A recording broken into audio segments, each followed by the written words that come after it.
I dealt with being a people pleaser for a long, long time. I was a follower at one point. I wanted to feel like I was a part of something. And it was scary. For me, I had to build myself up a bunch of times. People get scared when they fall because they don't really know how to rebuild. I had to rebuild a lot. I lost myself a few times and I had to rebuild that person I wanted to be. Right. Now I'm the person I want to be now. Welcome back to the podcast. I started this podcast as a way to help Black men in all aspects of our lives. Studies show on average we lose 2.8 years of our life when we're under heavy stress. And I think we can gain those 2.8 years back if we express ourselves healthily. Stick with me as I interview therapists, doctors, advocates, activists, and friends about how we can be better as Black men and as a Black community. If you're not subscribed to us on YouTube and following us on Instagram and TikTok, you'll definitely want to do that. Without further ado, let's get into the episode. All right, y'all. We are back with another episode. We're going to have a good episode. I already feel the energy and the vibe here is good. We are here with the brother, Aaron. Aaron, how are you doing, bro? How is everything? Amazing, man. Amazing, man. I'm here. We made it here safely. Absolutely. We in the place. Yeah. Nah, this is gonna be a dope one. I'm excited about this one because we don't really talk about this topic a lot on this platform. And I feel like you're the perfect guest to have the conversation, bro. And I'm really excited to get into it. But before we get into it, I gotta ask you to tell the folks what it is that you do and who you are and also how you're doing. Okay. I'm Aaron Green, CEO of StruggleMadeMe, which is a mental health mentorship program that I run with youth, primarily ages 10 to 18, but we've even gone to grown men. I had a clothing brand called StruggleMadeMe, which is kind of being a voice for the unheard, those at the bottom. I'm a social worker. I'm in the trenches every day. I'm in love with just helping people who came from where I came from.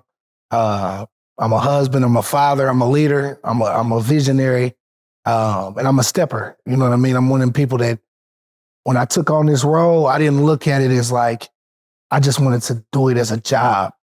I wanted to have the same type of pressure that you get from a Malcolm X, a Martin Luther King, a Nipsey Hussle. Mm-hmm. I wanted to be able to give hope to people because I realized like the more we are kind of transitioning through this matrix, the more hope is kind of lost. And I want to be one of the people that when you look at even a page, you could get something that'll fulfill you. Right. So, man, I'm blessed, man. I'm blessed being here. I'm excited. Just ready to be extremely vulnerable. You know what I mean? Yeah. It is when you Black man being vulnerable, man, ain't nothing more powerful than that. Nah, absolutely. And that's what we're going to do today, bro. For sure, man. So with that being said, I feel like that's the perfect segue into the conversation, bro. So I want to ask you, man, because I feel like you have been through a lot, right? You've been through a lot. So I want to start with your upbringing, right? You grew up with a teenage mother. Mm-hmm. Talk to me about that. Like, what was your life like at home? Yeah. So then growing up with a teenage mother and really a young father, I was with my mom most of the time. My pops was in the streets. Mm-hmm. But I was a happy kid. You know what I mean? My mom is like a superhero to me because we were in the trenches and didn't feel it. Mm-hmm. Right? She made sure that we had what we needed.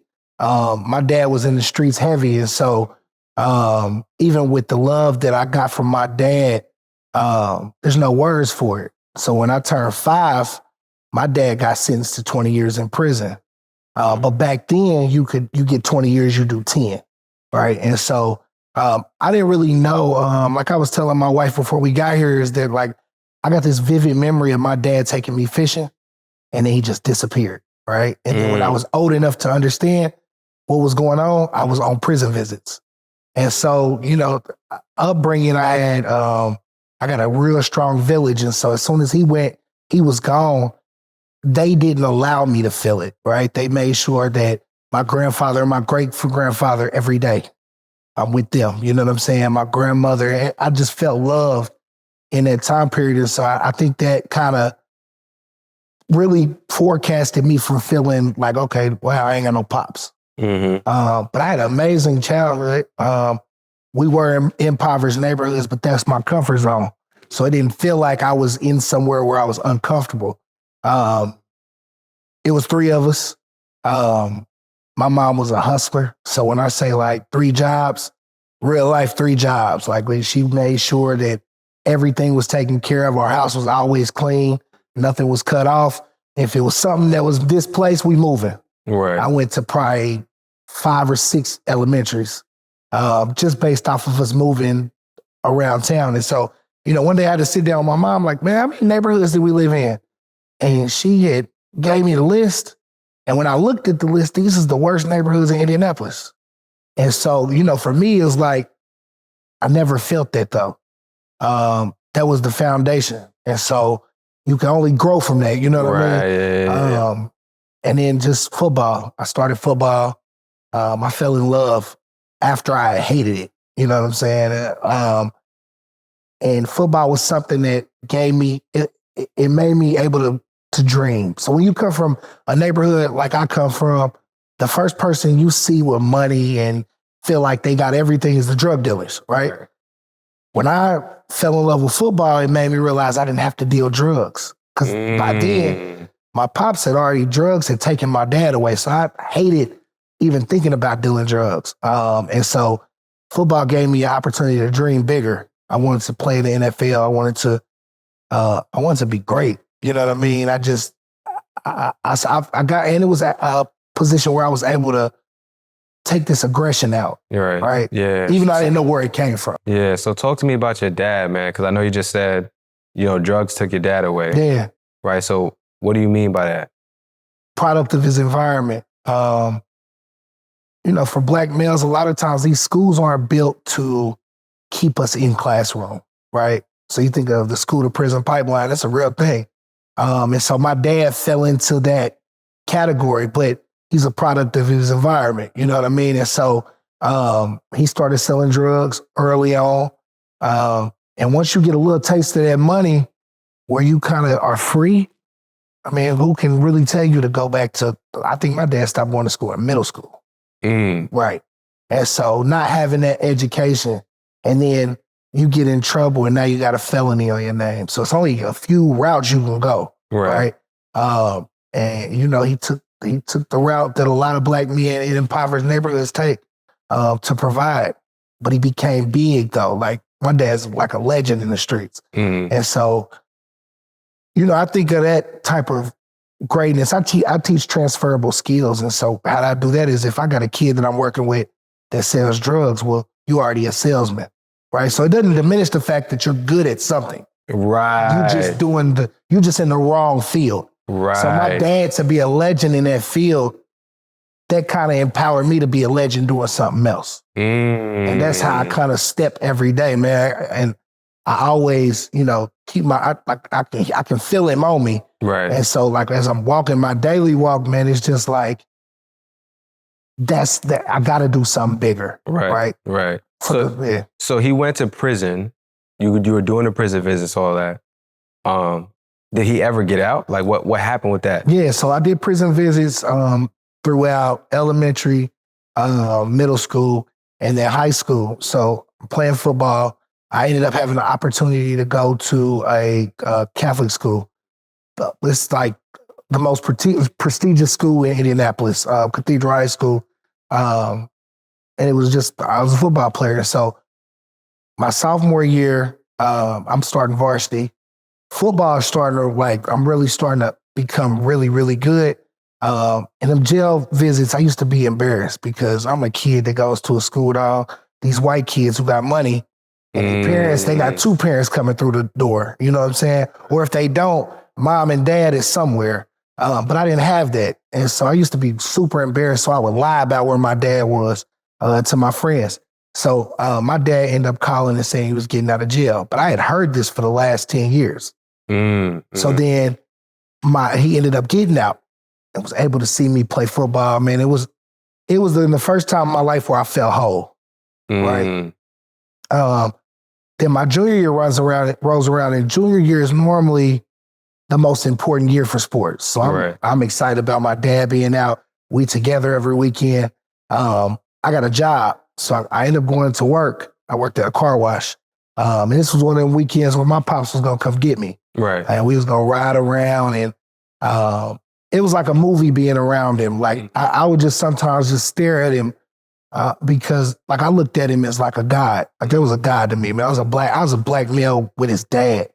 They came from more circumstances. None of my friends had their pops. I think I might have had one or two people that I hung out with out of probably 10 that had a dad that was visible. Right.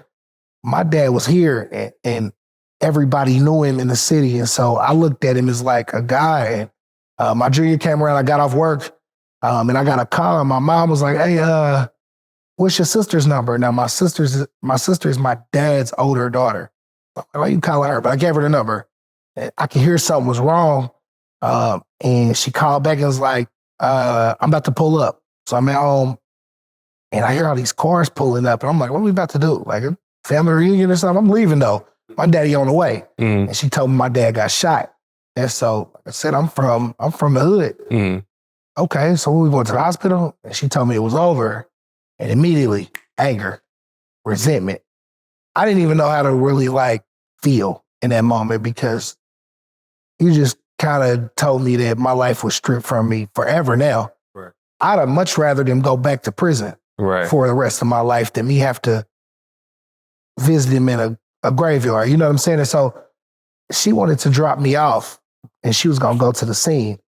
But I told her, no, take me. And so when we got there, it was his truck. It was his body under the truck still. So now I'm really angry because he got shot 3.5 hours ago. Why is his body still laying in the middle of this neighborhood? Right. And I'm walking up and people are trying to hug me, but I don't want to be touched. You know what I'm saying? I'm like, because I'm looking at it. It's in HD. But at the same time, this ain't real. Ain't no way. Yeah. Ain't no way God gave me my daddy back just to strip it from me. And man, instant anger. So I got to asking questions about what happened. And then I got a name.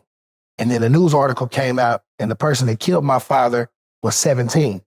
And I'm 17 in this moment. So I'm 17, I'm juggling, playing football, really thinking about college, even though I haven't seen college. My mom and my daddy didn't go to no college. Right. And now I got to see if I'm a killer. And I went, eye for an eye. So I tried to be that. But that's where my identity issues tried to kick in because it was clashing bad. Like I didn't know what am I going to do when I find this person? Right. And well, I'm gonna shoot him out of fear because it's not gonna be because I'm super gangster. Right. I'm a football player and everybody knows it. So I went through the motions, man, and eventually I ended up going back to school because that became my safe space. So when I was at Cathedral, it felt like I could be authentically me. I didn't have to try to be something. I just could be me. Right. I was a guy trying to make it. And so my pops he got killed by a 17-year-old when I was 17. Man, bro. Oh my gosh, bro. So how did you process that? Because I know you talked a little bit about it. You talked about, wanting to enact vengeance, but not doing it.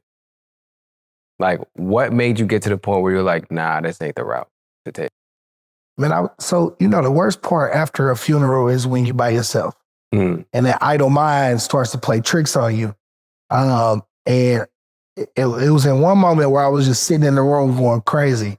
My mom had took me to a therapist, but it was a white therapist. And when I got there, he seemed really in it. He wasn't interested in my story. And I couldn't connect. And so I didn't go back. I went one time. I was like, I can't go back in there with him. Like, he don't understand. He don't look like me. He not going to feel where I'm coming from. And so I sat in that room, man, and I thank God, man, it was just like, snap out of it. You know what I mean? Like, you got a real unique opportunity to turn this into motivation. And I did that. I had to grow up quick. In that room, I had to grow up. I had to become a man, but I had to become a man that saw something at the end of the tunnel that wouldn't allow me to ruin it. And so it really just sitting in there by myself and really like, all right, let's figure this out. Because I'm hurt, but I really don't know what this hurt is supposed to feel like because it's the deepest hurt I've ever felt. So I took that pain, bottled it up, and threw it away inside of me somewhere else. Because I'm going back here. I'm going to do football. I'm going to college. I'm going to the NFL.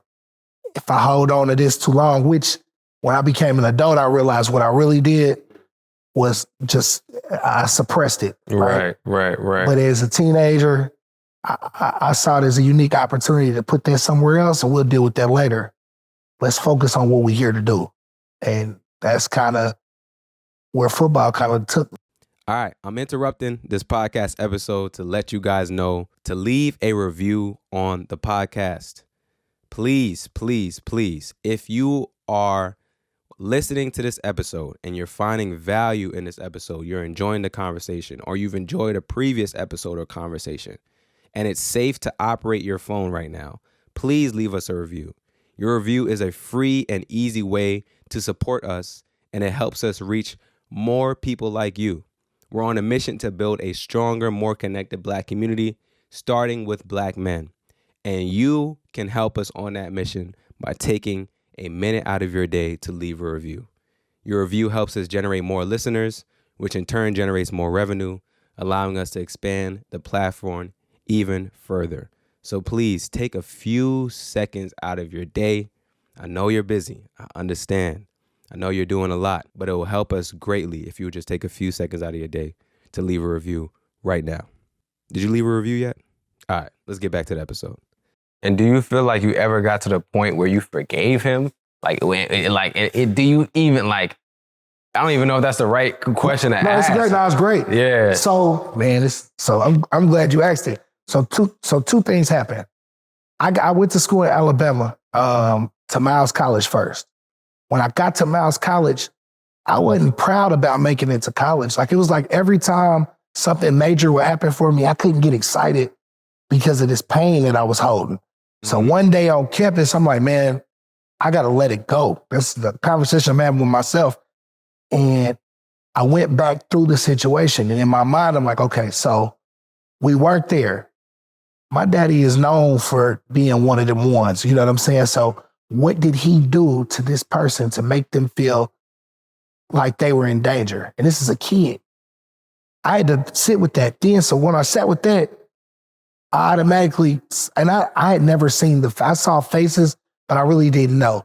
And so it's like, I forgive you. I got to let this go. But then I transitioned to my dad because it built up some resentment. Why did you go over there? Why didn't you come get me when you were supposed to come get me? And we probably could have avoided this. And so then I had to have that conversation. And then immediately I felt light, right? And I felt like, okay, I can do this. So then I got to, I think I was 26. I went to a party in Indianapolis. It's called Grits and Biscuits. They bring a Southern DJ up and he plays all the old stuff from when you in high school. I walked down the steps. I'm with my best friend. And I knew who the guy was that killed my dad at this point because I had got on Facebook. You can find anybody on Facebook. Right. So I knew a real distinct face. He got tattoos everywhere. He was standing in this party, this person. And so I thought I was tripping. I got to ain't no way. Ain't no way. I got a daughter, I got a 1-year-old daughter. So, and she's everything for me. And so I walked past him twice because I wanted to see if he knew who I was. Right. Wasn't paying attention. So you know how those cartoons have the devil and the angel on your shoulders? I'm going through that moment in this party I'm about to kill him. I'm about to take a beer bottle, flash, and go to work. Or I legally carry a gun, and the car is my gun. Security is latched at this party. I could run outside and go get the gun and come back in here. But on the other shoulder, it's man, you got a daughter, bro. You kill him, your daughter is going to grow up like you grew up.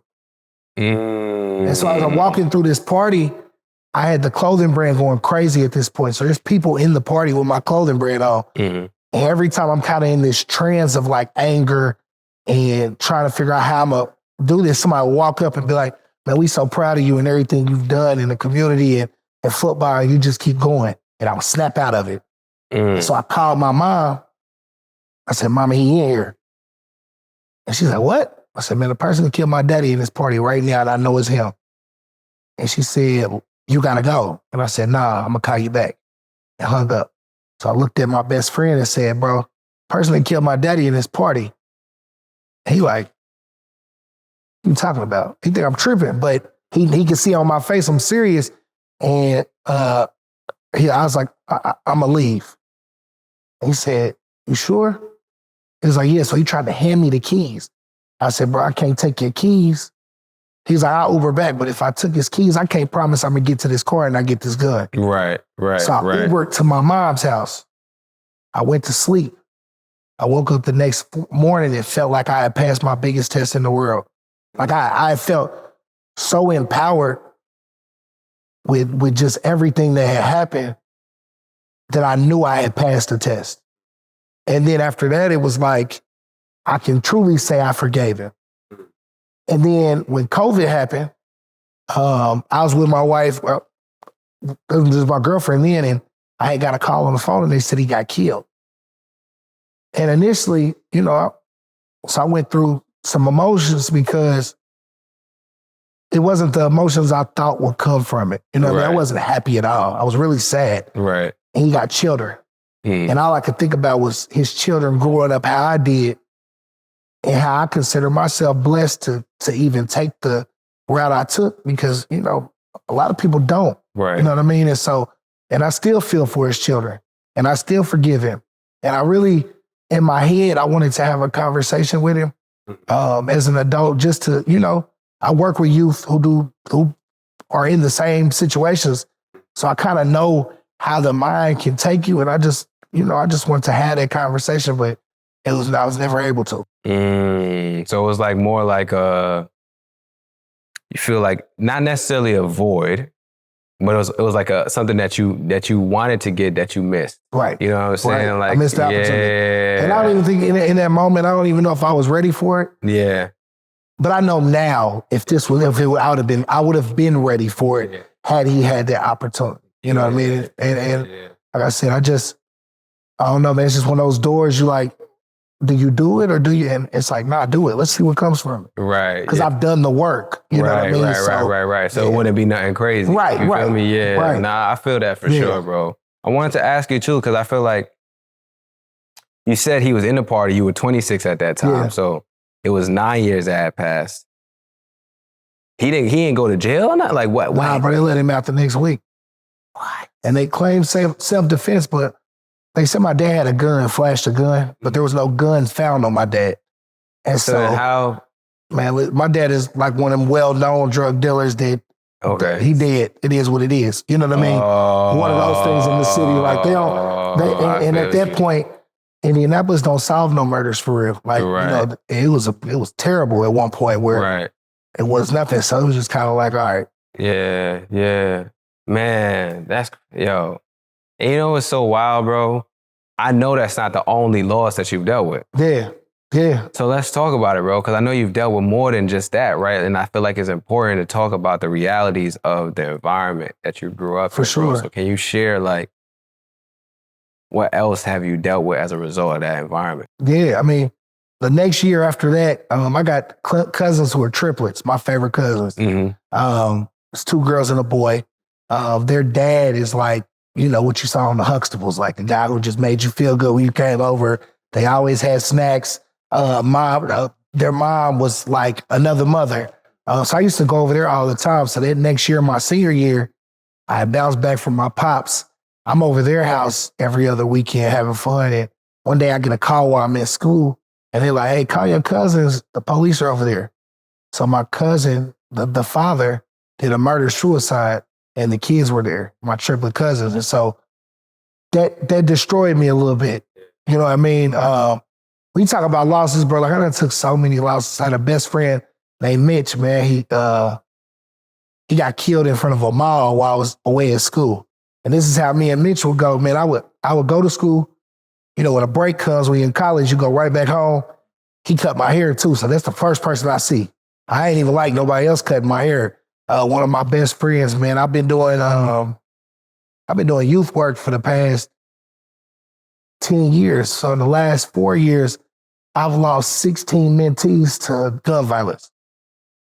You know what I mean? And probably another 15 friends. Like I just told you, I lost a friend 2 weeks ago from being stabbed in a club. And it's like, it's hard, bro, because it's like, when does it end? You know what I'm saying? Like, when do you get a chance to just breathe? And I haven't had that chance to breathe since my dad died. Like literally, it's been back to back to back to back to back. But I've learned that I know how to transfer that energy too. Right. Have you had a chance to like, I know you say you haven't had a chance to breathe, but have you had a chance to like hop into therapy, talk with a therapist about anything? Yep. So I talked to a therapist. I went on a retreat in Costa Rica. Mm-hmm. It's called it's an ayahuasca retreat. Okay. So a lot of people don't know, but ayahuasca is supposed to be equivalent to 10 years of therapy. Okay. Right. So when you hear, he's like, I don't know. Yeah. But it's plant medicine. Okay. My wife was really into it. I was like, all right, now, hold on now. Now, hold on. I ain't never heard of nothing like that. But I when she went, she came back and I saw the difference. Right. So I went. Mm-hmm. It's in Costa Rica. It's at a place called Rithmia.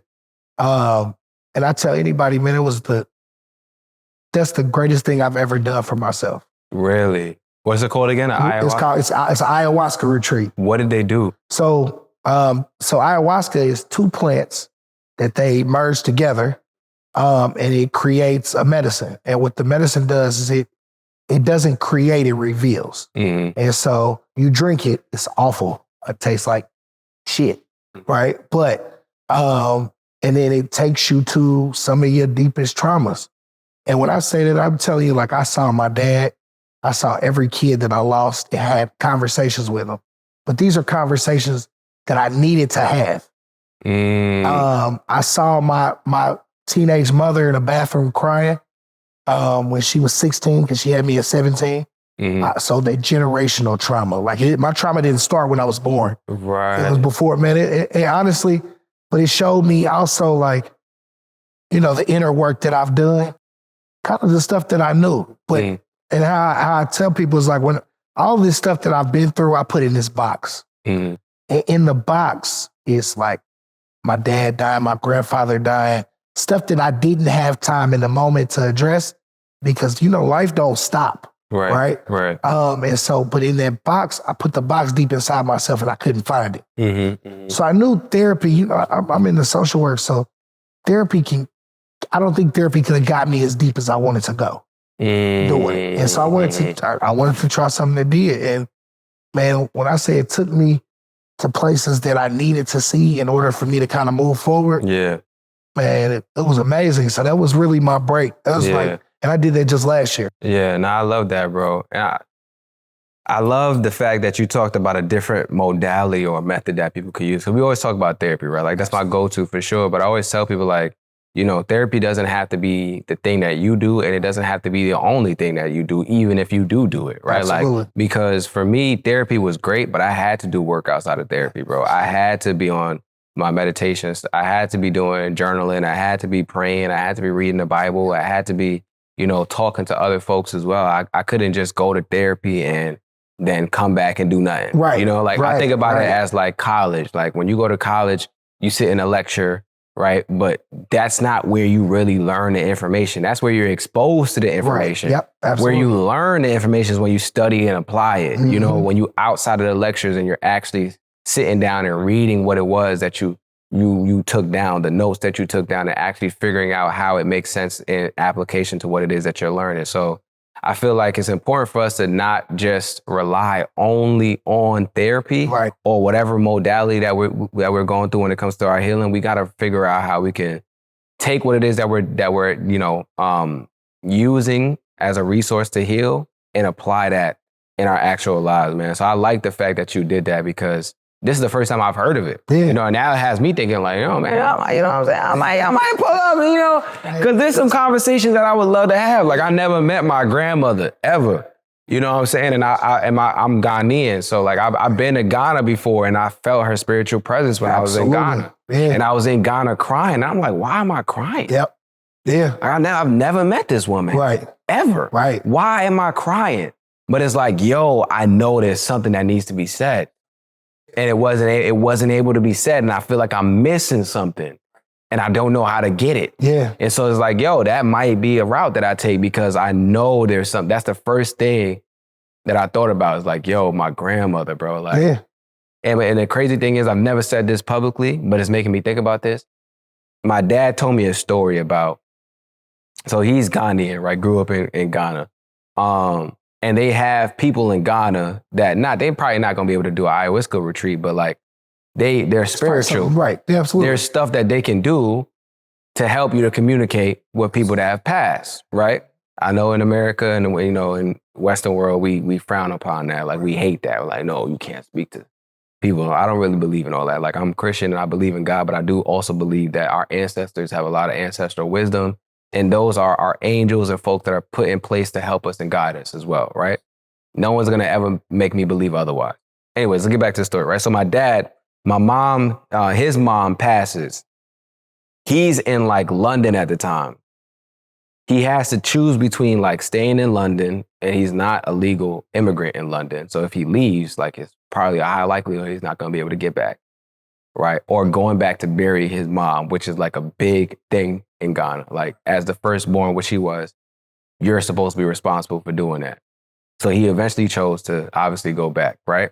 Knowing that meant that he's not going to go back to London. He gets back to Ghana. He does like the whole burial and everything. And I think around that time, is either right around that time or right after that time, someone was approaching him and telling him like, yo, listen, your mom has something she wants to say to you. Knowing that she's passed, but also knowing that there's a spiritual presence here. She has something that she wants to say to you. We can take you to this person and they will do whatever, perform whatever ritual for you to have that conversation with her. And he never did it. You know what I'm saying? And he never did it. And I'm just like, I wonder, like and I don't know if he wonders, but I wonder. Right. Like when he told me that story, I was like, damn. Yeah. You ain't do it like that. I would have been like, yo, where we at? But listen. What's the word? What we gotta do? Right, like, yo, right. I'm good. I'm drinking whatever. Like, Yeah. and I'm not to say like I'm being naive about the situation, but it's like, yo, I wouldn't be able to live with that. Without knowing. Right. You know what I'm saying? Like I want that clarity if I know I can get that. So that's why. And that's why I was in like, man, I'm from the trenches. I listen to, I'm one of them, right? Yeah. So when I went out here, man, I knew what I wanted. Like I wanted to have a conversation with my father. Yeah. And the conversation went like this. It took me to my dad. He was laying down, same vision, the last vision I saw of him. And he got up and I just started crying. Mm-hmm. He gave me a hug. And in my ear, he said, I'm doing all right. Let me go. And in that moment, I felt my heart open up. You know what I mean? It was like, I needed to hear that. These babies that I've lost doing this work, I went down like a line and they were all like, you did everything you were supposed to do. You didn't have control over what happened to us. And it helped me heal, man. Right. Like, you know what I'm saying? Like, talk to my grandmother, her giving me a hug and telling me she was proud of me. Right. It was like the greatest thing in the world because these are things that we still yearn for. Yeah. Yeah. We may not ever be able to do again. And so when she came back and I saw hers, I was like, I'm going. And when I got there for the first time in my life, I felt safe. Right. And it made me realize I haven't ever felt safe. And not because people weren't protecting me. It was because I was always on protection mode. Like I felt like I had to be the protector. But there, I felt like I didn't have to be that person. I could this was all about me. And for the first time in my life, I felt free. Yeah. And when I got back to Indianapolis, my life opened up. Like my business started going crazy. I started moving different. I'm feeling different even to this day. And it's still things I got to work on. Like, so there's integration, like when we woke up in the morning, we did yoga, we meditated, we journaled. We went to breathing classes. And so those are things that I need to integrate now. Yeah. That I kind of got lost again once I got back here and everything started. Yoga, whatever. Right. I gotta get something. I gotta get to this bag. Right. So man, I was so grateful, man, because he closed those doors for me. And it ain't saying like I don't miss my dad still. I'm honoring him instead of grieving him now. Right. And that's what it changed for me. Yeah. So instead of me grieving where it's so much pain and anger, Now it's like, okay, what we gonna do with his name? I'm gonna go buy his neighborhood where he's known to be a legend. And I'm gonna fix up the neighborhood for the people that are there and name it after him. So now his name is balanced out from the bad he did to the good we doing. I love that, bro. I really do like that, man. You said a lot of good stuff. I want to get back to something you said earlier. You said you never felt safe. Yeah. Not because people weren't trying to take care of you, but because you were always on protection mode. Explain, like, I want you to dive a little deeper into that because I feel like that can explain the life of so many Black men. So please speak for them in this moment and explain what you mean by that. So being in a single parent home and being the oldest, I always felt as though I was the man of the house, right? I always felt like I had to protect my mama and my little brother and sister. And so it was not a point where I felt like I was the one being protected. I had to be the protector. And even when we go to clubs, even to this day, like I can't really have the most fun or if we go out at all, because I'm always watching to see if making sure everything's all right? Yeah. When I got there, I felt like I didn't have to look at my surroundings. I didn't have to feel unprotected. I think as Black men, we always are on edge because the world don't protect us.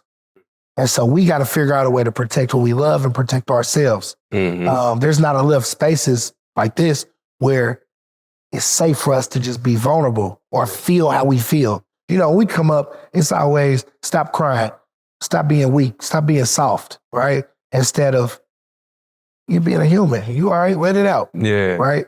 I didn't realize how important crying was until I was an adult. Yeah. And that was a problem for me because I used to not cry to look tougher, right? I remember in middle school, man, I felt so bad because I used to kind of be a bully. I was a bigger guy, so I used to crack jokes, but it was really out of fear, right? It was a coping mechanism. I talk about somebody else because of how I really feel about myself. And it was one of those things where I didn't feel protected. So now I got to make sure everybody know that I'm the protector. I'm the person that's got my guys back. Yeah. But really, I'm scared. Dang, man. I wonder how many Black men are actually dealing with fear while they're trying to protect the people around them. Most of us, man. I think fear is one of those things. When we hear it, it's like, man, ain't nobody about to know I'm scared. Right. But I'm scared as hell. Yeah. Right. It's just like the kids I work with in the streets. I'm like, y'all want to die? I'm scared to die. I'm sure. I'm only asking you because there's only two ways this goes. Then they get to thinking. Or I walk in a room with kids and I be like, man, statistics say that only 3 of us are going to stay alive in here. Who going to die? And they get to looking around like, hell no, all of us staying alive. I said, so we got to change the statistics because that's the first thing they're going to tell y'all. But most of this stuff be out of fear, but it has to be because we talk about systemic racism and stuff. But Black men, the ones that was really, really getting not saying Black women weren't, but for so long, Black men been the targets. Right. You know what I'm saying? Not only from racist people, we talk about police, we talk about systems, but to ourselves. Right. If I see another Black man and I'm immediately judging him, that's off of fear because of where I came from, what I've already consumed about him. It ain't because of I just hate Black men. Right. It's because I'm scared. Because what if he do something to me? But why is it the first thing we go to? Because we don't feel protected. Man, you spitting. I'm glad I asked that question. I am glad because you said, yo, that's a softball, and I'm going to knock that out the park. You said, brother, I got that answer. I got you, bro. Nah, I love that, bro. I love that, man. Like, that's real, bro. That's so real, man. That fear is there for all of us because at the end of the day, we still human. And I know as much as we want to pretend like we got this rock solid foundation and like we good and know we good wherever we go, it's like, bro, you still be afraid. Yeah. Because nobody want to die. You know what I'm saying? Nobody is like, yo, like I'm good out here. I'm good. Like nobody's thinking like that. And if you are, it's probably something going on. Right. You know what I'm saying? Right. Mentally. So it's real, man. And it's important for us to have the spaces where we can just have that genuine conversation, man. Like, man, I want to ask you too about, because I know when I was reading your bio, you talked about dealing a little bit with addiction. And I feel like that can sometimes pop up when you don't have the tools to deal with what it is that you have going on around you. And so I want to ask you, like, why, like for you, was it that, or was it something else that led to you in your battle with addiction? So it wasn't even, I didn't even have a battle. Oh, you didn't have it? No. Okay. So when I mention addiction in my stories, as a kid, I spent a lot of time in NA and AA meetings. Really? Okay. So there's a side of my family that a few of them have dealt with deep, really, really, really deep addiction. Mm-hmm. My grandmother is a yoga guru now, but she used to be addicted to crack. Really? And so, I watched her tell her story. Okay. My grandfather, I used to go to these NAAA meetings, and I didn't really understand the impact it was having on me because I was going as a kid until I got into the work that I'm doing. So I would go in these meetings and I would see this room of people, and all of them would just be pouring out all of this stuff about how they became addicted to drugs and what transitions it took them down. Mm-hmm. And then I would listen to my grandfather's story, and then I would hear my grandmother's story. And I saw that people try to get away from their deepest traumas by masking it with drugs. But then once it's there, it's in there, right? Right. And, addiction is a disease. And so, it's hard for people to just cure themselves. And I think that's what we see a lot of people try to do. So that's when I was never a person that did drugs. I didn't have an addicted personality, but I think it stemmed from me seeing this room of people at a young age and realizing, like, damn, like, money's an addiction to. My daddy was addicted to money. You know what I'm saying? And talk about that, bro. Yeah. So, I mean, it's hard it's hard, man, because we see so many things that we want, right? And nobody wants to be born into the struggle. But that's what it is in that moment. And the only way to get out of a struggle is money. And then the way the world kind of puts this in front of us, it drives that addiction. And so my pops, I say he's addicted to money just because those were the decisions he made was stemmed from wanting some money, right? Mm-hmm. Then it took him away. Then he came back. And then the only thing he was able to do is really revert back to what he knew, because now he got a felony on his name, right? Mm-hmm. So he doing double jeopardy. I did my time. Then when I get back in the community, I can't get a real job. And if I didn't graduate from middle school, then there ain't no such thing as a job for me. Right. So I'm going to go back to what I know. I done made millions. Right. You know what I mean? And so, I think a lot of stuff is you can be addicted to anything, right? Yeah. And it can take you. It can take you a lot of places. You know what I mean? Yeah. Do you feel like your upbringing forced you like into like a? Because you talked about like having to bottle up everything that you dealt with because you were like, yo, I gotta go and do this. Did that put you in a certain like mentality? Like what kind of mentality did that put you in? Like do you feel like you were in like a survival mentality at a young age because of what you dealt with? For sure. Yeah. So, and what did that look like being in that type of mentality? Like how did you interact with other people around you? It put me in a position where I felt like if I didn't do something big, I would die. And it made me very, very scared of failure. Right. It made me feel like if I failed, I was letting the world down. I dealt with being a people pleaser for a long, long time. And I think that stemmed from childhood. I just wanted to be, I was a follower at one point. I wanted to feel like I was a part of something. And it was scary. You know what I mean? It was scary having to feel like I wasn't enough. You know what I mean? And then, really, until I accomplished a whole lot, but I still had doubts of like who I really was. Right. Because even though I started in front of 100,000 people at Ohio State when I was playing for UAB, I still doubted like, well, am I good? But then again, too, the environments I was in kind of perpetuated how I felt about myself. For sure. So like, I had a middle school coach laugh at me when I told him I was going to Cathedral. He's like, Bray, you can't get in the Cathedral. But in my mind, I'm like, damn, I can't get in the Cathedral. But then I got in and I still didn't believe in myself. So it took for me, I had to build myself up a bunch of times. And I think people get scared when they fall because they don't really know how to rebuild. And I had to rebuild a lot. Like I lost myself a few times, and I had to rebuild that person I wanted to be. And now I'm the person I want to be now. You know what I mean? And how did that rebuilding happen? Like, I know you talked about ayahuasca, the retreat.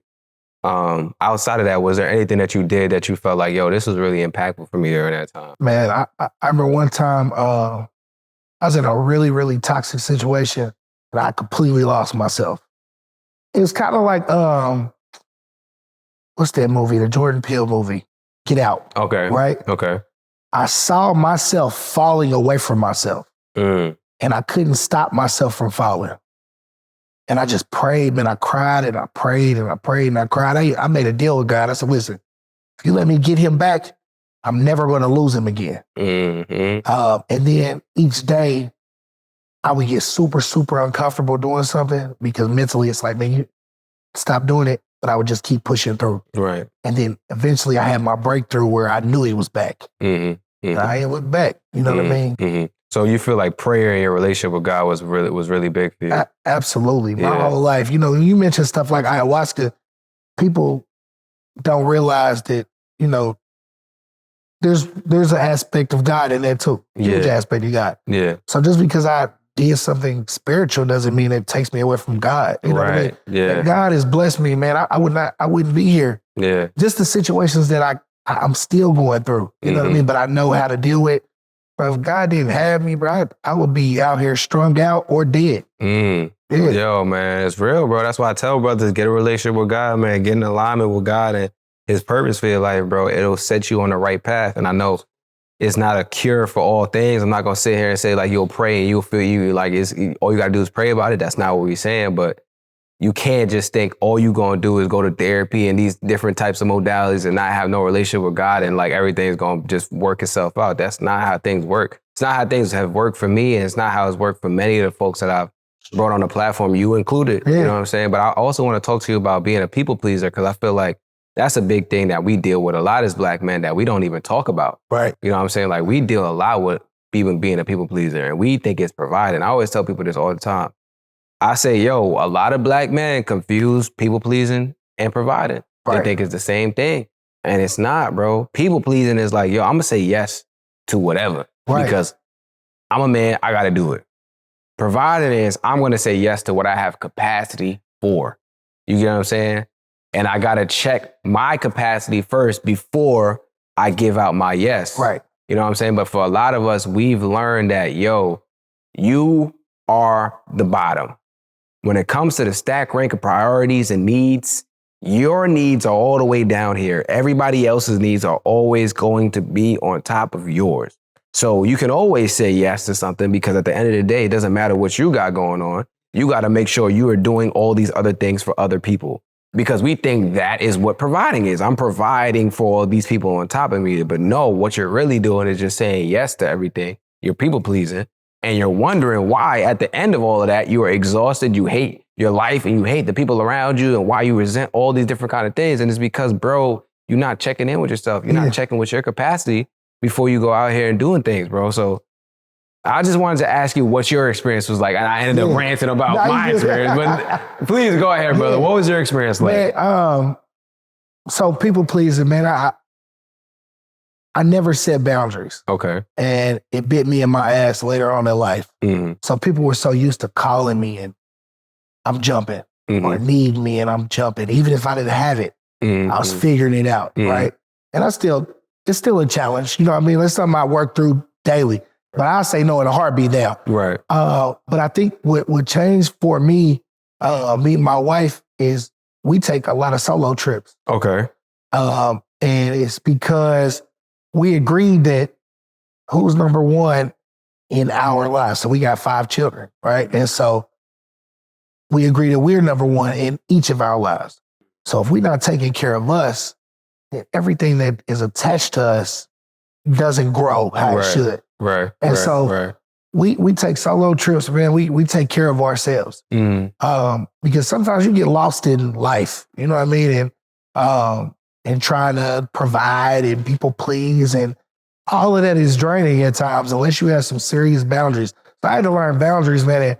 And now I say no in a heartbeat, man, especially business going. Sometimes she'd get on me because I'd be like, hey, I got to do this. I forgot. And then really in my mind, like, damn, I should have said no.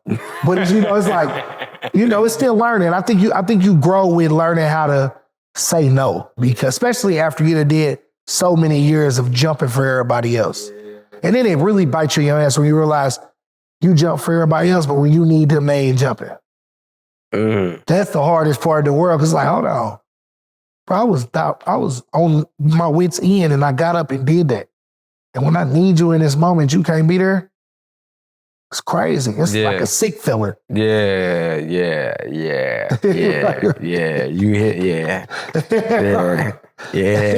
We gonna put that up, and I know some brothers is going. That's gonna get shared, bro. For sure. That is definitely gonna get shared, because that's real, bro. We be really out here like, yo, I'm depleted. But you said you need something, so I got you. Right. But I'm really stressed. Like I ain't got it. I ain't got it to give. And it's like the one time I'm like, yo, you know what? I could really use some help. And it takes a lot for us to be on some, yo, I need some help. So we got to battle through all of that. Especially, I've been helping you most of the time. It ain't even been fucking reciprocated. I've been giving more to you to help your ass out. So if I ask, I expect for you to jump over a fucking car for me. And then you say no, but if I say no to you, I'm all kind of bitch ass. This nigga's a hoe, man. You know what I'm saying? Like that. Like now I tell you no one time and I'm a villain. Right. Yo, I feel you, bro. You done forgot about everything else I done did for you. But like me and my bro Quentin Collins, man, it's like my dog, man. We get messages every day from moms needing help with their kids. Mm-hmm. And it hurts because we at a point where we can't take no more kids right now. Mm-hmm. We got to say no, or I'm referring them somewhere else. But they really want their kids to be around us. I'm like, we not there. Mm-hmm. But then we talk one-on-one, it's like, bro, if we don't put some boundaries around this, because it's hard for us to say no because we love these kids so much, we going to die doing this early. Mm-hmm. And that's not the goal. Mm-hmm. So we got to, for this to be more sustainable for us, we got to be able to say, nah, we can't do it right now. Give us a little time. We working through some things. Right. And I got 6 people at home. I got to say no. Yeah. Because I got to pour into them, and that's where I'm safe at. I got to take care of the crib. If I ain't me at the crib, then the crib don't feel like the crib. At all. Right. At all, bro. And let's talk about that, bro, because you got a whole family. You married. How long you been married? So we've been married 3 years. 3 years. Yes. Okay. Anytime I get someone that's married, I always ask them, what's the key to marriage? I know y'all been together 3, but you've been in a relationship for longer than that, right? Yeah. How long y'all been in a relationship? 5 years. Okay. Yeah, we got married. So after the first date, I knew it was time. You said, you know what? Let me go look at the ring. I really start calling girls. Hey, look, I ain't gonna play with you. I'm cool. So like, what? Like you just seen me last week? Nah, I'm good. I was over. I knew though. I knew immediately. So first date. I love it, bro. I love it. You said, listen, I don't even need you as a backup. I'm good. Go ahead and take me off the roster. Good. Take me down. Delete my contact. We don't ever need to speak again. This is the one right here. So I would say the most important thing, and we learning as we keep going, is listening and communication. And how do y'all do that? Like, what does that look like for y'all? Sometimes it look crazy because, we'll have our moment. Yeah. And then we'll sit down and then we'll hash it out. Okay. But we always hash it out. And a moment is like, all right, we might go back and forth arguing or whatever. It's not a bad argument, but it's like, okay, now let's talk through this. Yeah. Because the other thing we try to do is try to understand each other's thinking process. Yeah. Like I process some stuff backwards sometimes. Right. But a lot of my processing comes from my trauma. You know what I mean? Like right. I've seen bad relationships and then I've seen good, right? And same with her. And so when we listen, we ask questions. And it helps us just get back on the same page. And I think people got to understand, like, it's going to be disagreements, and that's all right. Like, that's cool. That's life. I argue with my brothers every day about sports. Yeah. Well, you know what I mean? Yeah. We debate every day. And so just listening to the needs, like what we need to do. How do we get you there? And I'm a stepper. She know I'm a step. So she needs something. She need a break. Go take a trip. Yeah. I can't go with you though. Go take a trip. I'm gonna hold it down here. Go take a trip. I mean, like she be gone 8 days, 7 days, but going on retreats and stuff. And I appreciate her having those opportunities because she can come back and feel like herself again. Yeah. And then, I'm taking me a trip if she going. Right, so I go do the same thing. Right. And then we take vacations together and family vacations. And that's something we both love. So we can put some money aside and go on a trip. That's what we gonna do. Mm-hmm. Yeah, bro. I love that, bro, because we were just having that conversation before the podcast about like trips and like concerts and all that. You was talking about you going to the concert and all that. Like, that's dope. And I was just like, I love that because I feel like sometimes in relationships, folks can lose their individuality and everything becomes, we got to do this. And it's like, yo, you still a person at the end of the day. And I need you to be a person. Yeah, I need you to be. Because I can't drag you and have you dragging me around to doing everything together. Like, we need to be our own people because we have our own lives, bro. So I love the fact that you guys take your own solo trips. There's no weirdness about it. Like, we not feeling no type of way. But like, that's dope. That's really healthy to me, bro. Like, I really think that's a gem that people could use. Like, maybe it's not taking a trip, but just doing something for you. Yeah, like doing something for yourself, bro, because you need to have that inner relationship. It can't always be about us. Right. Sometimes it gotta be me. Yeah. Yeah. For real. Right. And we be needing to hear that the most. Like, I feel like, both parties, but I feel like for us, especially men, like we're so consumed with the responsibility of making sure everybody is good.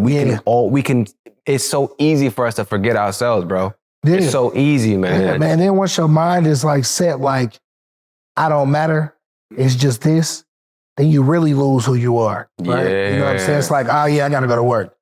Oh yeah. Oh, I feel like this, but it don't matter because I gotta go to work, I gotta pay these bills, I gotta do this. But what about this person over here? And then when you lose them, you really start hating yourself. That self-resentment is the worst because you looking in the mirror like, what have I become? Mm-hmm. And then, time don't stop. So you might look and it'd be 3-4 years and you just grinding and forgetting about you. And you look up and you ain't even happy with what you see. Bro. Oh, man. Yeah. Oh, man. Oh, we hitting the points right now, brother. We hitting the points. We hitting the pain points right now, bro. I'm going to tell you something right now. I tell people all the time, a lot of people that's in relationships with black men don't know that those black men are really miserable. And if you don't have the conversation, he'll make it seem like he's all good. Yeah. Bro, anytime listen, I'm about to get myself in trouble. But look, I gotta say it.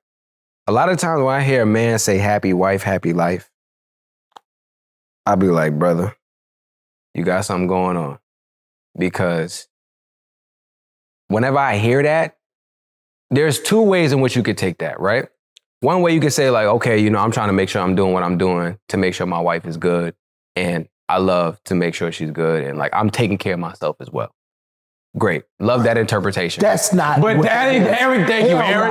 That's not what these brothers be talking about. Nah, that ain't what that is. These dudes be like, happy wife, happy life. And they literally, again, when we talk about the stack rank of priorities, wife, me, always. It's never me. It's wife, me. That means always. My happiness is only based off of hers. My happiness is only based off of hers, and my happiness does not matter as much as her happiness matters. Right. That's what these brothers be talking about. And when I hear that, I'm like, bro, that is a problem. It's a problem. You gotta work on that. You can't have that be the reality of your situation because you're gonna be miserable. It's gonna lead to resentment. Yeah. And the wives in those situations don't be knowing that that's the situation because, again, they're happy. He's doing everything to make me happy, so I'm happy. So, of course, he's happy. There's no way because I'm happy in a relationship. We doing this together. He gotta be happy. Right.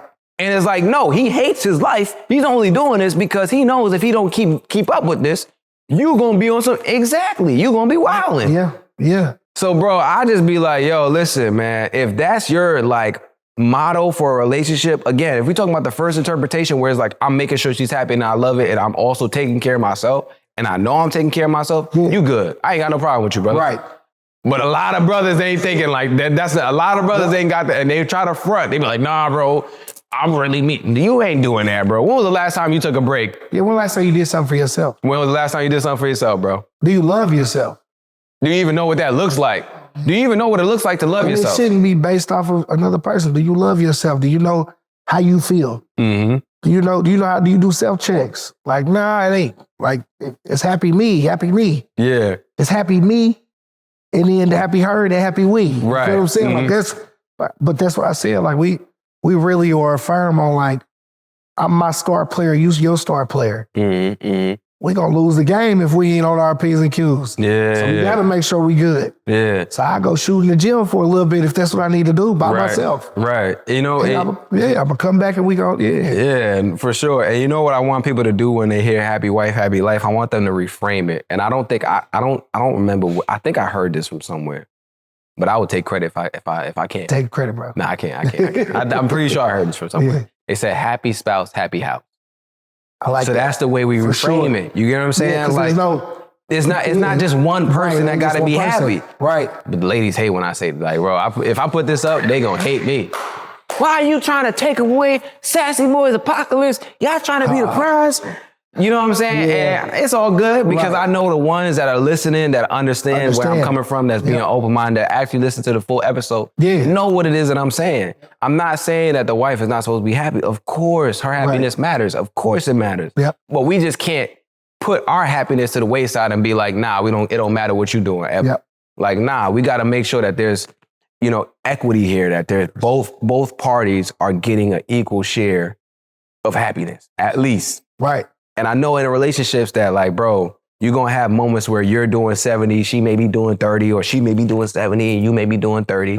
Right? We get that. But at the end of the day, when y'all come together, y'all sit down, y'all lay down your heads, y'all got to be able to say, like, yo, I'm happy with where we are in this present moment. 100%. You know what I'm saying? And I know where we're going is only going to get better. Yep. And if that's not the case, if you having conversations with yourself as a man, like, yo, nah, I really hate this and this is making me miserable, you owe it to yourself to figure out what you need to do to mitigate that.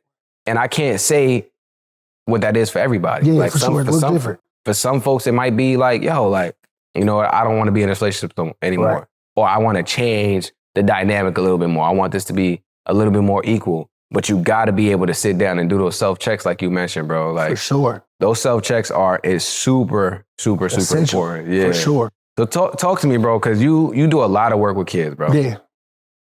And I feel like for us as men, sometimes we can struggle in that department. Raising kids, knowing how to speak to them, all that kind of stuff. So what are some strategies and tips that you use when you're speaking with kids, especially kids that are like not really comfortable with speaking to you about this? You working with kids that's in the trenches, they got a lot going on. They may not be comfortable with coming to you and telling you everything. So how do you navigate all of that? Man, I listen. That's the number one thing. I ask questions. I listen. They can tell by my demeanor that I'm going to be consistent in your life. I'm not trying to just be here for the moment. I'm trying to make sure that you're good. But I listen and then I relate. You know what I'm saying? A lot of times these older adults be like, oh, well, you don't know what pain really is. How the hell you going to tell somebody what pain is? Because in this moment, he's hurt. So that's real pain. So don't diminish how a child feels because that's what they tell you. So I don't do that. I allow them to be free. So tell me how you really feel. What's going on? And then we navigate those situations. And I love, my heart is in the trenches, but I work with kids with autism. I work with kids who are super rich, whose parents have everything. So I work with kids all up and down there, and I just allow them to be themselves, and we navigate whatever problems. And one thing I'm real firm on is I celebrate you in good moments, and I support you in bad moments. Speak on that. And why is that important, bro? Man, so one of my favorite kids, I always tell about him. I was mentoring him. He in the streets. He had a lot going on. But this is one of the greatest kids I'd ever met. Just genius. He got his GED in 2 weeks. And it just showed his intellect level. And then his street smarts was unmatched, right? And so for me, it was a challenge. Like, okay, how can I mix both of these? Because you could be extremely successful. So we realized that him being in Indianapolis, he needed to get away. So he was going to go to Texas with some family. But the police came in and tried to get me to set him up to be arrested for a murder. So he ended up going on the run, got some money, got him an attorney, but then he went to jail, adult jail. I still was his mentor while he was in adult jail. He was there for 2.5 years, phone calls, mentoring. We talking all positivity. You know what I mean? Keeping his mind right. He went to trial. I sat in trial. I listened to the things that they were saying about him, and they weren't true, right? And then he ended up being not guilty. Mm-hmm. Immediately after he was not guilty, I hugged him, talked to him. We rapped for 2 days, and he went to Texas. He's been in Texas for 2 years now. He's been working a job. He has his own apartment. Him and his girlfriend live there, doing amazing. And bro, I celebrate him daily because he's winning now. Right? Yeah. And in his worst moment, I supported him. I was there. I made sure that he knew. I got a kid right now that called me from jail every night. And we talk about, okay, what happens when you get out? Let's figure this out. So I just make sure that I'm there, man, because I remember being one of these kids debating if I was going to go kill this kid because he killed my dad. And I wish I would have had it me. Right. So I became that person. Yeah, I love that, bro. Because that's one of the premises, that's one of the reasons why we started this platform, bro. Because I was like, man, when I was depressed, I was like, damn, dog, there's not a sick. Where do I go for just black men? Right. I'm talking, like, I see all these other platforms, like these are general platforms. There's no platform for just black men. And I wish I had something like this. So I was like, yo, we're going to create the thing that we wish existed. I had a friend that told me that, like, you should create the things that you wish existed. Yeah.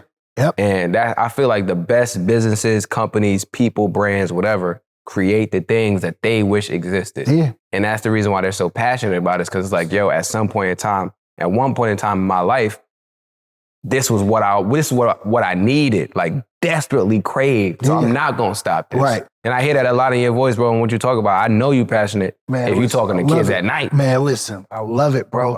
That's why I created my program, just like you said. So my program is Struggle University, and I teach, so it's mental health mentoring and mentoring, and I teach options. So in your worst moment, these are your options, right? And I show them what trauma is, what it looks like, how it feels. And then we navigate just a safe space where these kids can be vulnerable. Because in my mind, I didn't know I had options. I'm like, man, I got to go get revenge, right? But if I had somebody, or that kid who killed my dad, if he had a me, like, nah, don't go get that gun. Walk away. Or use one of your coping skills we talked about. Yeah. So now I can kind of reverse it for somebody else. Yeah. So now these kids know, like, when I get angry and I'm ready to flash out, nah, I don't got to flash out. Hold on.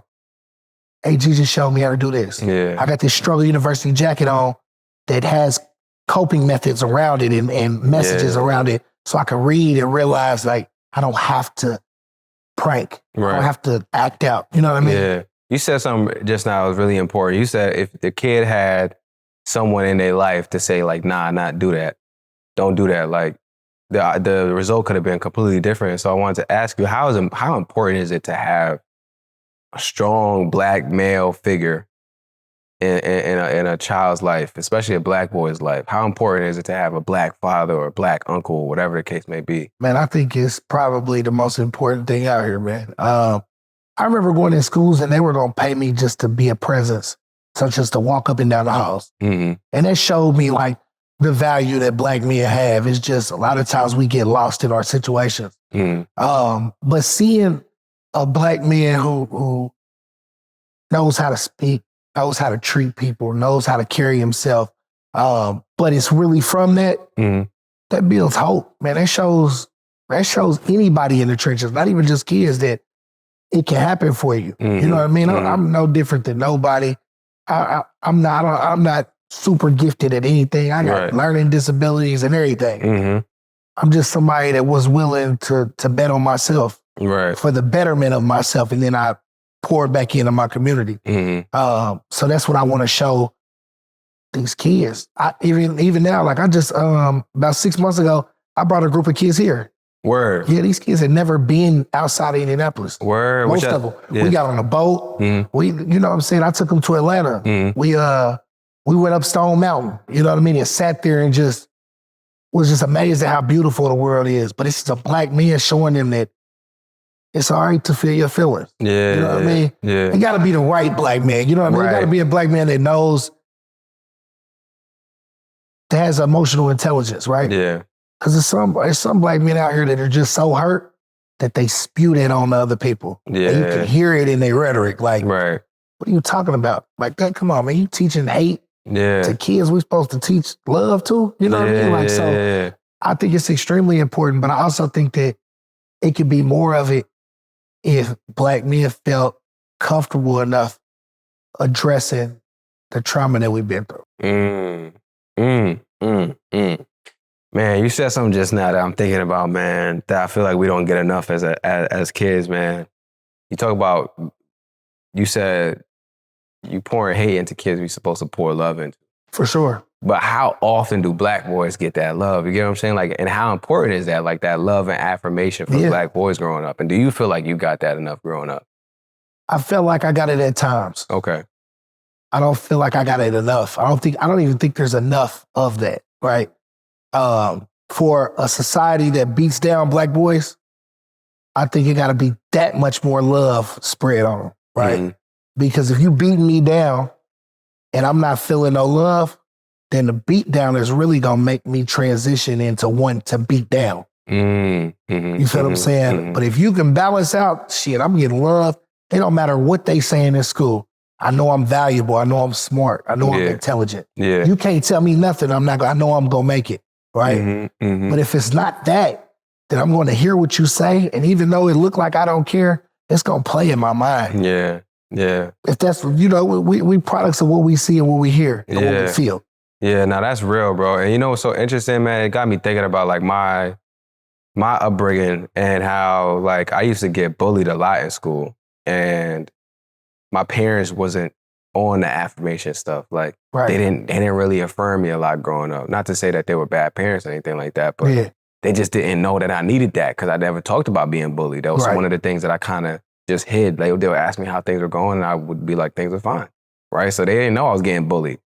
And because I didn't get that affirmation, it really impacted the way I looked at myself and viewed myself. And so I really started to believe the messaging from the kids. Yeah. But if I had got the affirmation from my parents, I would have been fine because there's no voice that's more important to a child than his parents.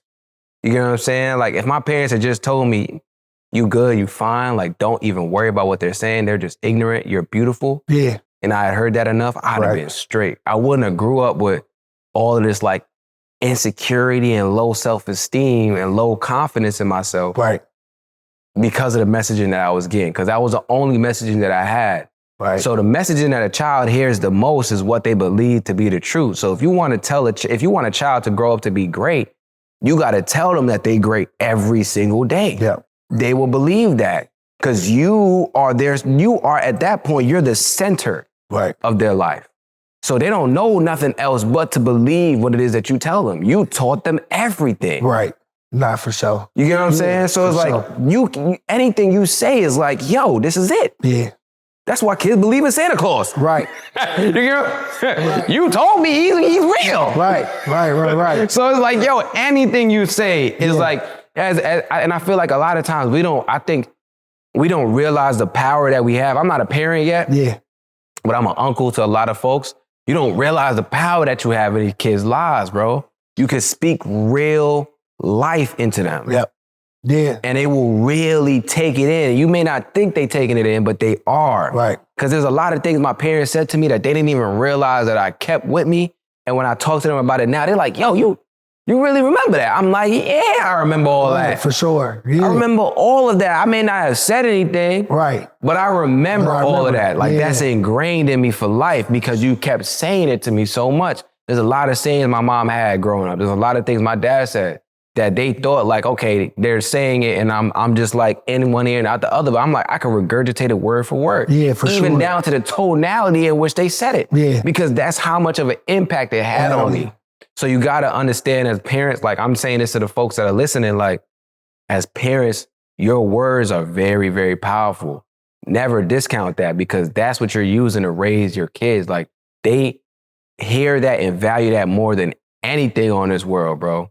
And so if you want to build kids that are like resilient, that's strong, that's emotionally intelligent, that know what they're doing, that know who they are, that are confident, you got to speak that into them.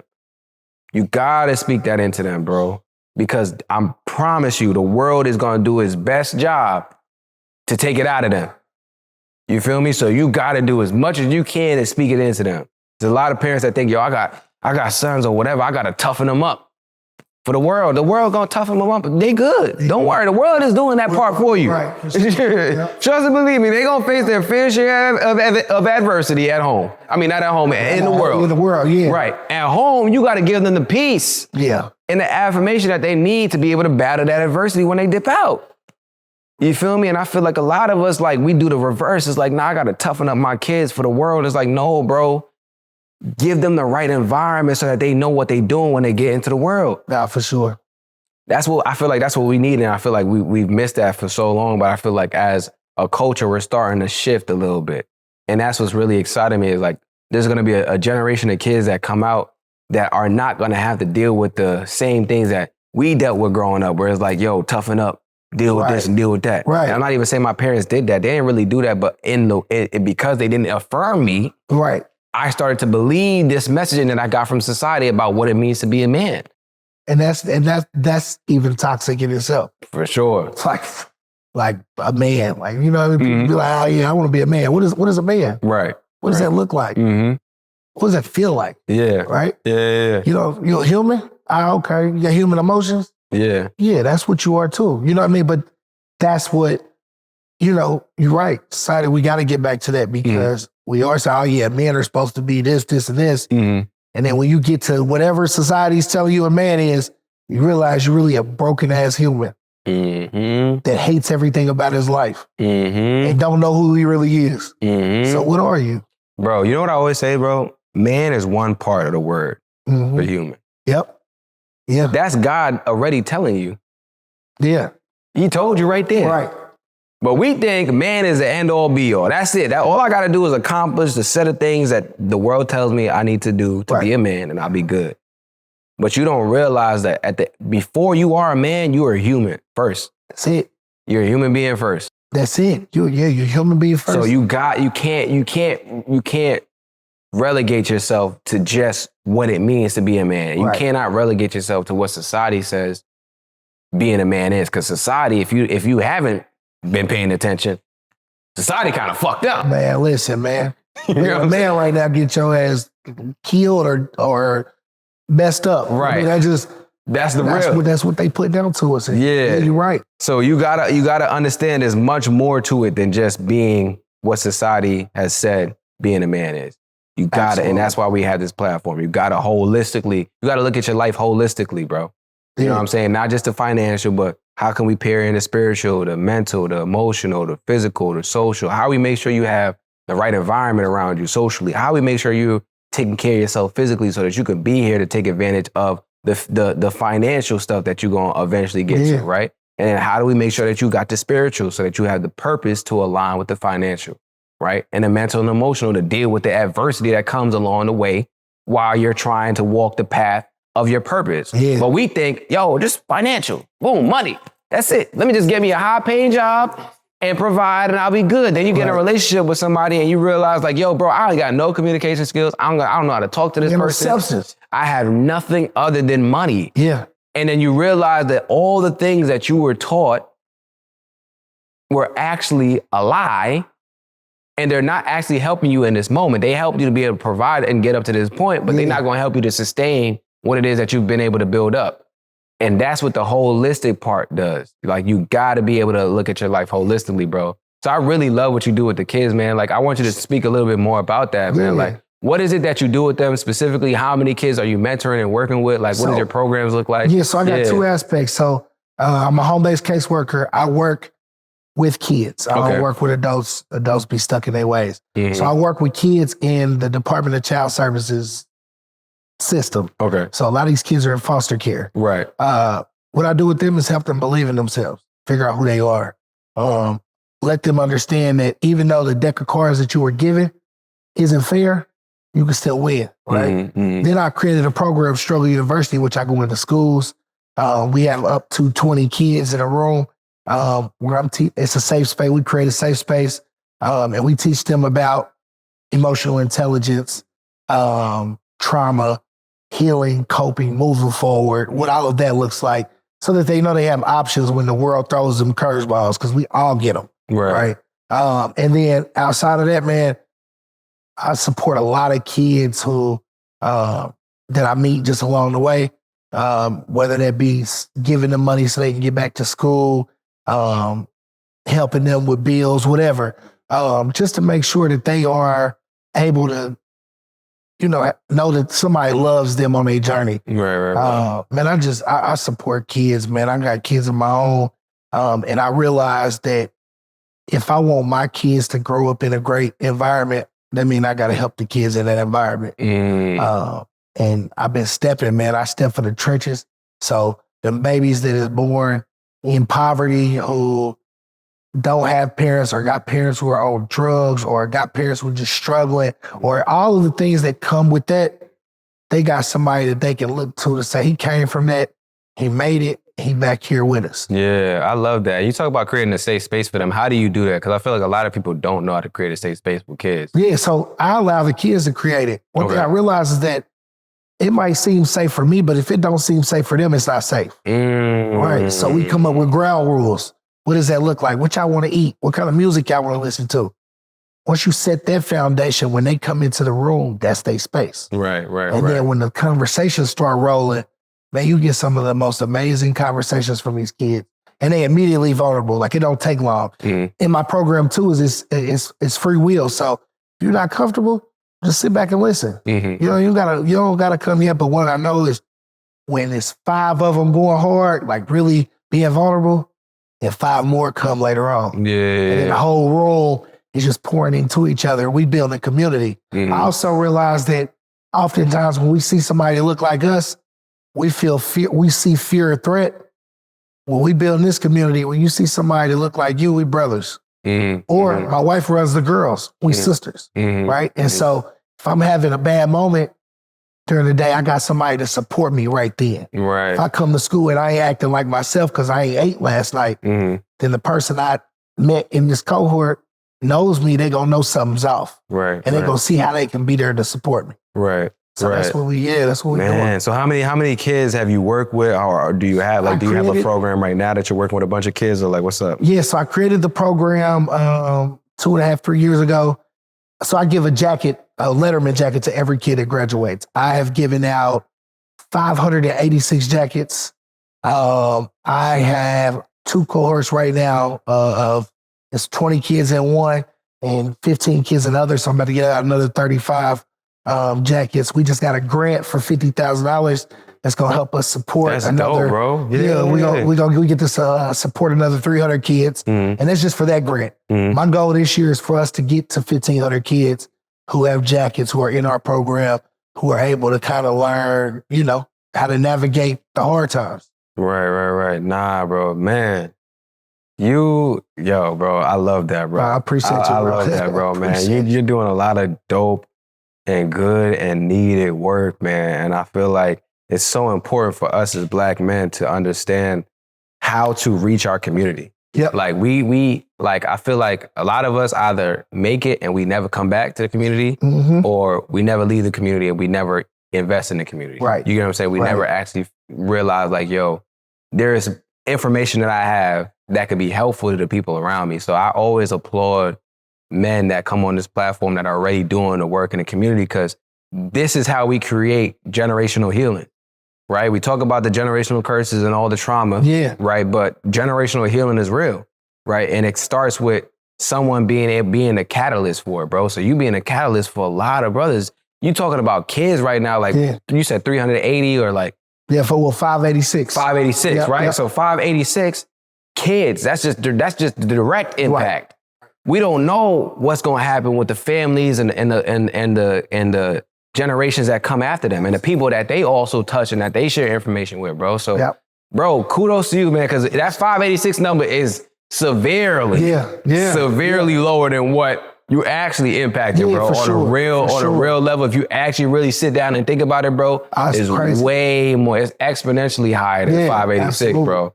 Man, brother, like, man, I love this, bro. I love this, man. I want to ask you one last question. Like I told you earlier, we got a tradition on the podcast now. So I want to ask you about a black man that's struggling, right? There may be a black man right now that's watching this, that's listening, that's like, man, this brother is speaking to me and I'm dealing with this right now. I'm struggling right now. Like, I don't really know where to go from here. What would you say to him? And don't say it to me, say it to him, speak to the camera for real. So I tell him I love him, because I do. I genuinely love you and I want you to be better. I want you to get better. I want you to feel better.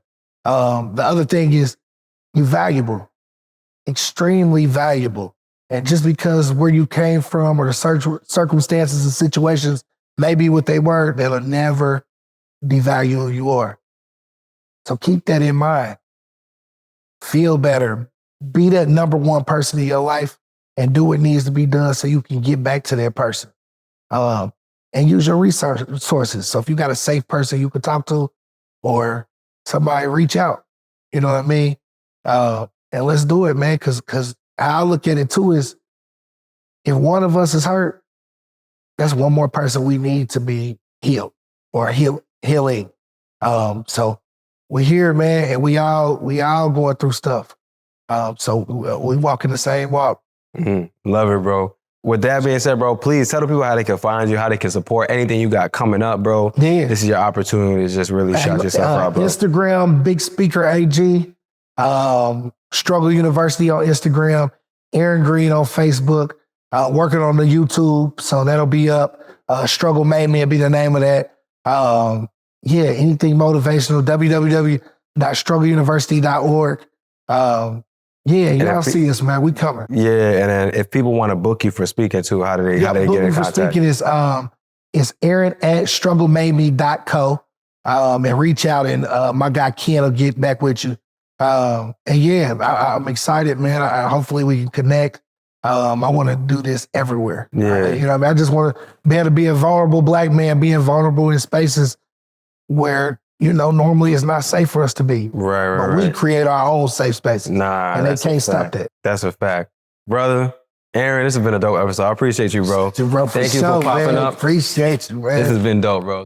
Thank you so much for watching this episode. If you are planning an event or you are part of your organization's Black employee group and you are interested in having dope Black mental health professionals or myself come in and do a speaking engagement or a workshop or a keynote address or a panel, please click the link in our bio on Instagram or TikTok, scroll down and click book us for speaking and brand deals and fill out the form available on our website. Once you fill out the form, one of our team members will get back to you about how we can collaborate and create something dope for your organization. This is an unparalleled opportunity. We are currently the largest Black men's mental health platform, and we have a few slots available for our calendar year, and we would love to partner with you to create something dope for your organization if it makes sense for both parties, right? So go to the link in our bio, scroll down, click book us for speaking and brand deals, and fill out that form. If you're not on Instagram, the link should be linked in our description of this episode. And it is also on our website. If you go to expressyourselfblackman.com/speaking-brand-deals. That's expressyourselfblackman.com/speaking-brand-deals. If you are looking for a therapist, a Black therapist, and you've had a hard time finding one, you've jumped from therapist to therapist, or you just don't know how to find a therapist, we are teaching a free webinar. It's completely free, taking you from not knowing how to find a therapist, not knowing where to search for therapists, struggling with finding good therapists for you, not knowing what to look for in therapists, teaching you all of those different things, and also giving you the opportunity at the end of the webinar to be connected with one of our safe haven healers who are Black mental health professionals so that you do not have to go through the struggles of finding a Black therapist alone anymore, right? So if you're interested in that, you want to get connected with a Black mental health professional at the end of the webinar, or you just want to learn how to find a Black therapist by yourself, you can sign up for the free webinar. It's linked in our bio on Instagram and TikTok. You just click that free webinar link once you click the link in our bio and fill out the form.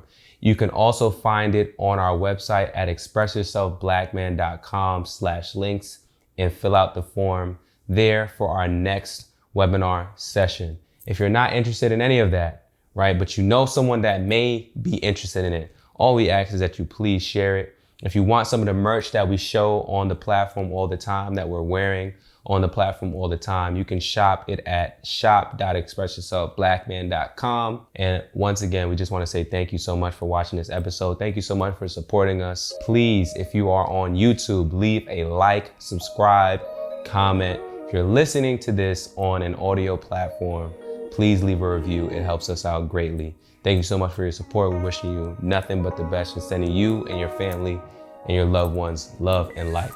Peace. Sometimes I know you feel like you ain't got nobody to speak to. A shoulder to lean on somebody you could preach to. No, you need to hear it, my brother, I love you. We got way too much to live for. We got way too much to live